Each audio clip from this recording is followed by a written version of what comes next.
that could pay for a holiday. It could indeed. A very nice one. You've promised that this is actually a lot more straightforward than people think it might be, so I'm going to hold you to that.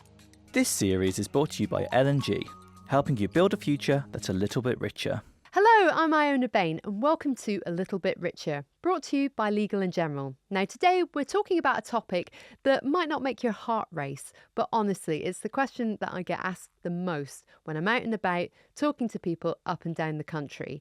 Should I combine my pension pots? Yes, today we're talking about pension consolidation. Time and again I hear things like, should I do this? Where do I even begin? Is it worth the hassle? So today we're going to blast through this and prove that it's actually easier than you might think. Because even just having an awareness of where all your pension pots are will go a long way to making you feel more in control of your pension savings. And by doing a wee bit of admin now, it's going to give you a much clearer view of your financial future. So joining me today to cut through the jargon is Mike Crossley. He heads up the Workplace Pension Consolidation team at L&G, so he's just the man for this job. Welcome, Mike. Thanks. So let's just set the scene. Why do people end up having more than one pension pot? So loads of people, as they move around between different jobs, they'll typically get enrolled in a new workplace pension each time they start a new job. So I've known people who've got to, the age of 30 and had 3, 4, sometimes 5 pensions really early in their career. And of course, you've also got people who might be self-employed, who might have opened a SIP. So people can end up with all these pots, and yet they don't know how easy it is to move all of them into one place. Talk us through that process. How straightforward is it? Yeah, it's a lot more straightforward than I think a lot of people assume. I think when you talk to people about transferring a pension, they assume it's going to be pages and pages of forms to fill in, but the reality couldn't be further from that. Most pension providers now will allow you to request a transfer online, and most of the time that can go through without a paper form in sight. Oh, really? So could you do that theoretically through an app as well? Yeah, absolutely. So most pension providers now will have an app that you can log into, and often you can start the pension transfer process there. Now, of course, it does vary from who your old pension provider is, how it works, but I've known transfers complete in as little as 3 working days from that initial online request. Okay, so that's very encouraging. The question is, why should we bother? I mean, we've all got a hell of a lot to do in our lives. So why add consolidating your pension pots to that to-do list? Yeah, so the first thing I'd probably say is the clarity it can give you can be really powerful. If you've got, 3, 4, 5 different pensions, it can be really tricky to understand how much have you saved, are your savings on track to give you, what might be a good income in retirement. So bringing them together can be a really positive first step towards getting on top of your retirement savings. So it's a question of not forgetting that you have pension pots and therefore being able to maximise what you have much more effectively. Yeah, absolutely. So really important not to be one of those people who's lost an old pension, and it can happen so easily. As people move house and stuff, they forget to tell their pension provider, and then when you try and remember, what was that pension I had 5, 10 years ago? Really easy to fall into that trap. So bring them together, perhaps after you've just changed job and you've got a new pension, is a great way of keeping on top and actually reducing your life admin, because you're not then needing to tell 5 different pension providers each time you move. That's a very good point. Often when we are reluctant to do something in the short term, actually we're just storing up more problems for the long term. It could actually save us time in the long run. So younger workers in particular might end up having quite a lot of small pension pots, but is there a pot that would be too small to make all this worthwhile? The short answer is no. Even if you've got like a really small pension pot, let's call it £200, maybe from that cafe job you did for 6 months, it's still worth transferring that across, consolidating it into your pensions and not losing it, because £200 today might not feel like very much money in a pension, but actually it's going to be worth bringing that across, because that's going to add a small extra bit of money, and of course it might grow for another 20 or 30 years and be worth something a bit more by the time you actually retire. And when we're talking about the different values of pension pots, and you mentioned large pension pots and small pension pots, how much are we talking here? I've seen pensions being transferred that are worth as little as £50 and worth as much as £500,000 and everything in between. As a little rule of thumb, maybe I'd think of a larger pot being £50,000 or more. And is the process the same regardless of the value of your pot? Yep, the underlying process is exactly the same whether it's £50, 50,000 or even £500,000. But I imagine if it is higher value, then you're going to want to take financial advice, perhaps. Yeah, I think I would certainly be reading the paperwork a little more closely on one of those larger pots than a small one. But also, is there a reason to transfer your pensions into one pot because of how your investments might perform, or maybe because you can get lower fees? So if you've got different pensions, it's really worth having a look at the different fees that you might be paying on them, because what might look like a really small difference, like 0.5%, can actually add up to something really substantial over the years. So checking that difference before you transfer is definitely on the list. Aside from the fees, it's also worth understanding that different pensions could be invested in different ways. So each pension you've got via your employer will probably gone into a default fund unless you've chosen your own funds under there. So as well as differences between default funds in different pension schemes, there's also different ranges of investments that you can choose if you're interested in doing it yourself. So you can definitely take more control of your pension and how it's invested if you want to. Absolutely. And also, if you're a bit younger, could you choose maybe to have your pension invested in a more adventurous way? Yeah, I mean, many pension providers will try and have their default fund allowing for that. So they'll usually be set up to give you growth in the early years and where more protection as you get closer to retirement. But if you feel confident and you know what you're doing, you can absolutely sort of navigate through the fund range available and choose something that's appropriate for your sort of appetite for risk and growth. That's good to know. What do competitive fees look like on a pension?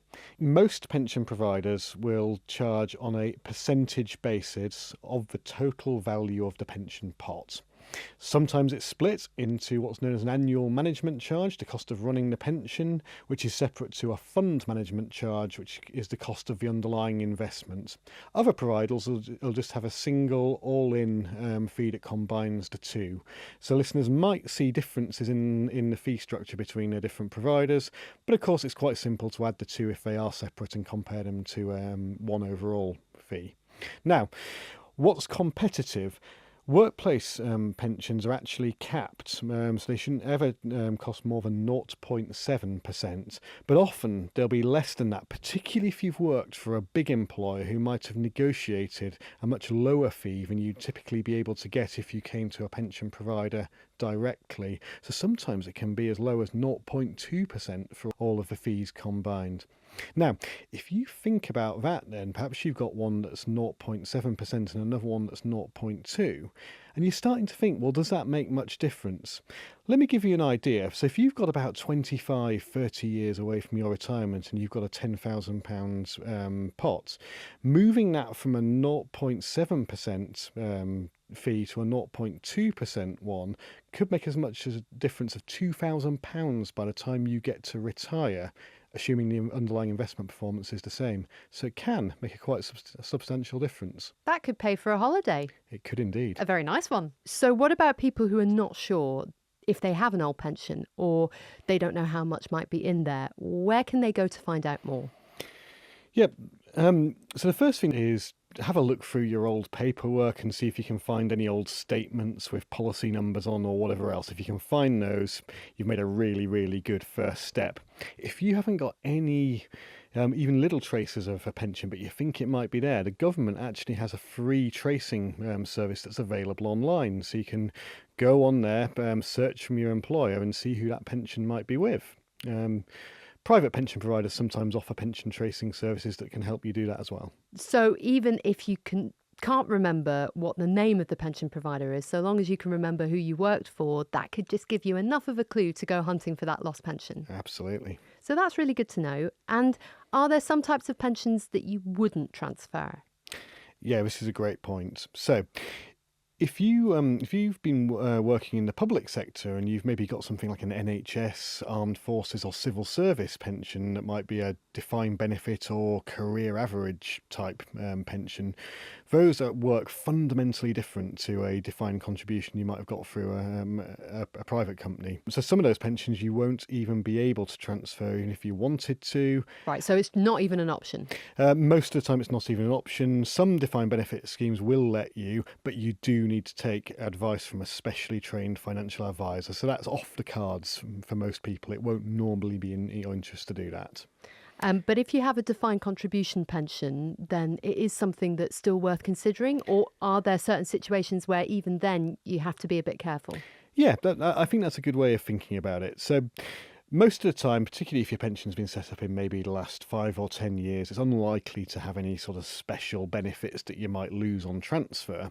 But some old defined contribution pensions have what we refer to as safeguarded benefits attached to them. So this could be something like a guaranteed annuity rate. You get more when you retire, or it might even be invested in a with profits fund where there could be a significant penalty for not seeing it through to maturity.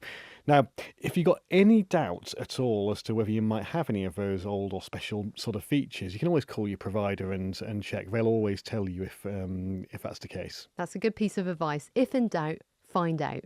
Now, Mike, you've promised that this is actually a lot more straightforward than people think it might be. So I'm going to hold you to that. Talk us through what the transfer process actually involves and what you need to look out for and what you need to bear in mind.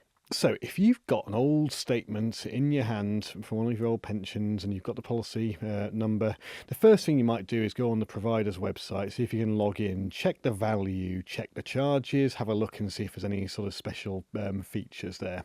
Once you've done that and decided that transferring is the right thing to do, go to your new pension provider's web portal or app and see if you can start the process online. That's usually going to be the simplest way. Most of the time, all you'll need is the name of your old provider and a policy number. Complete the online form, read all the risk warnings carefully, of course. And what then happens is lots of stuff behind the scenes, which you don't necessarily need to worry about, but can be useful to understand. So your new pension provider will then contact your old provider on your behalf. If the old provider goes, yep, we've got a pension for you, what they'll do is they'll actually sell down any investments that you're sort of holding in that old pension scheme. And once it's in cash, they'll send it across to your new provider. Your new provider will usually automatically invest it in line with how your pension's already invested, whether that's the default fund or something that you've chosen yourself. So it can be very, very straightforward in terms of it coming across, and you might just get a little SMS after 5 days or a couple of weeks saying it's all done. You log in and you see it there. I mean, that's very reassuring because I think a lot of us do believe that it's going to involve, as you were saying before, lots and lots of paperwork and it was going to take a long, long time, but that might not be the case. Yeah, absolutely. And it can really vary by who your provider is. There are still some old school providers out there who insist on having a paper form and it will take a little bit longer. But what I'd probably say is persist with it. Don't be put off by that big envelope and long paperwork, because once you've done it, you only have to do it once and then your pensions are together. True. You've just got to embrace the admin, Mike. That's the message here. And also, I think people will be thinking, actually, I don't know whether it's a good idea for me to transfer my pension across. Is there any kind of safeguard in place there to ensure that people are not making the wrong decision here? Yeah, the pension providers definitely put some safeguards in there to stop you doing something really reckless or that might not be in your interests by accident. So, for example, if you've got one of those old pension policies and it's got a guaranteed annuity rate or something like that, as soon as your new provider goes through to your old provider, the old provider will raise a flag and go, sorry, there's a safeguarded benefit here. This pension can't be transferred without advice. Now knock it back to your new provider, who'll probably drop you a message or give you a call and let you know. So there's some good safeguards in there to stop people making a really big mistake. That comes as a relief, I'm sure, to lots of folks listening and watching. And the other question is, does it cost anything? Now, transferring your pension is normally free with most providers, so you shouldn't be charged either by your old provider for transferring out or from your new provider for transferring in. And people might be wondering if they need to get financial advice in order to transfer their pension. Is that the case? The simple answer here is that financial advice can be very worthwhile, but it's probably not relevant for most people just thinking about bringing their old pension pots together, particularly if all you've got are 5 or 6 quite low value pots from your early career. Now, if you've got a really big pot where the difference in charges is going to make a really big difference, or you're concerned that maybe you have got some special benefits but you can't work out whether they're worth keeping or whether you should transfer, a financial advisor can be really, really helpful in helping you make sense of all of that and make a sound decision. You just need to be aware that they will usually charge for their services. I can imagine, Mike, that pension providers have really had to up their game in terms of making it easier for people to consolidate their pensions, because gone are the days when people would have a job for many, many years, if not for life. And therefore, this issue of people having lots of pension pots and not really knowing what to do with them, I mean, that's something the pensions industry has had to really respond to, hasn't it? That's right, and so much has changed around this in the last 10 years. Lots of that's been driven by digital, so being able to do a lot more stuff via apps and online portals. But you're absolutely right, there's a lot more pension pots out there, lots more people wanting to do it.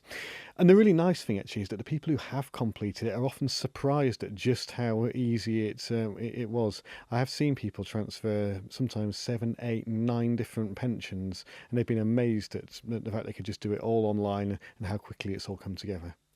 Yeah, I can imagine that must feel very satisfying as well, not thinking that there are all these different pension pots in all these different places and just knowing it's all there in one place. I mean, I definitely have that kind of personality where I like that kind of order in my life, and I'm sure lots of other people are the same. Yep, absolutely. And people watching and listening might have heard of something called the pensions dashboard, and they'll be thinking, well, when that comes along, I'll be able to see all my pensions in one place. So why should people still be thinking about pensions consolidation, even if or when that happens?